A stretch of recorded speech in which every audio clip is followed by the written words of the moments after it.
নমস্কার, দেখছেন কলকাতা টিভি। আমি সুচন্দ্রিমা। শুরু করছি সংবাদ সারাদিন। শুরুতেই নজর রাখবো যে খবরের দিকে। সন্দেশখালীর ঘটনা নিয়ে বিস্ফোরক মন্তব্য বিচারপতি অভিজিৎ গঙ্গোপাধ্যায়।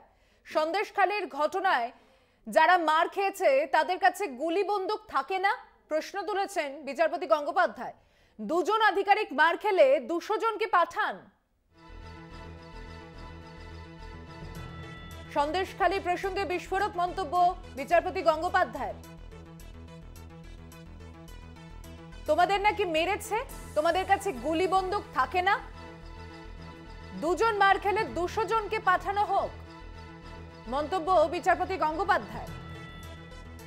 কথা বলবো, টেলিফোনে রয়েছেন প্রতিনিধি পীযূষ কান্তি নাগ। পীযূষ, দেখো, সন্দেশখালীর ঘটনা নিয়ে যখন তার দৃষ্টি আকর্ষণ করা হয়, অর্থাৎ এমনি ও মামলা চলাকালীন এক আইনজীবী সন্দেশখালীর ঘটনাটি তার কাছে যখন উপস্থাপন করেন, তিনি তখন পরিষ্কারভাবে সেই আইনজীবীকে বলেন এ বিষয়ে সাংবিধানিকভাবে রাজ্যপাল কেন ব্যবস্থা গ্রহণ করছেন না, এবং সেখানে যদি এই ধরনের ঘটনা ঘটে তাহলে তো গুলি চালানোর প্রয়োজন রয়েছে।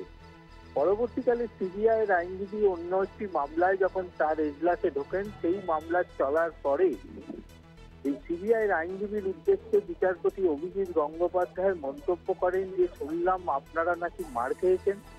তখন সিবিআইয়ের আইনজীবী পরিষ্কার জানান যে এটা সিবিআই নয়, ইডির অফিসাররা মার খেয়েছেন এবং সেখানে সিআরপিএফ জওয়ানদের গাড়িও ভাঙচুর করা হয়েছে, সংবাদ মাধ্যমও আক্রান্ত হয়েছে।